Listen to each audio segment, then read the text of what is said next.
Rappel des prérequis généraux. Tout d'abord, installez confortablement le patient. Son regard doit être droit devant afin d'avoir un angle du conduit auditif et donc d'entrée de l'otoscope horizontal.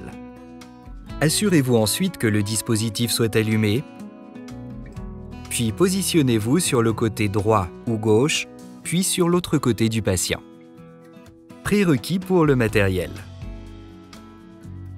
Il faut toujours utiliser un nouvel embout. 2 embouts peuvent être installés sur l'otoscope. Vous pouvez être amené à changer l'embout en fonction de la zone à inspecter. Otoscopie des oreilles. Vos échanges préalables avec le médecin effecteur au sujet de l'état de santé du patient lui permettront d'émettre une ou plusieurs hypothèses de pathologie. Si possible, demandez au patient d'enlever ses lunettes. Avant toute chose, inspectez toujours l'ensemble de l'oreille, le pavillon, mais aussi le massif osseux.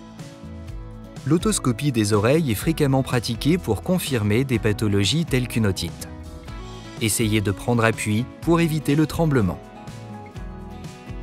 L'inspection commence par le conduit auditif externe avant de visualiser le tympan. Examen de la bouche. Vos échanges préalables avec le médecin effecteur au sujet de l'état de santé du patient lui permettront d'émettre une ou plusieurs hypothèses de pathologie. L'examen de la bouche est fréquemment pratiqué pour confirmer des pathologies telles qu'une angine ou une mycose. Avant toute chose, inspectez la bouche une fois les prothèses mobiles enlevées. Utilisez un abaisse-langue.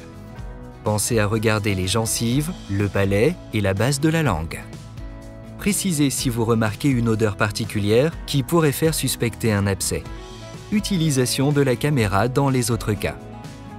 La caméra peut également être utilisée pour les yeux, le post-opératoire. Cette précision vous sera donnée par le médecin effecteur qui vous guidera tout au long de la consultation.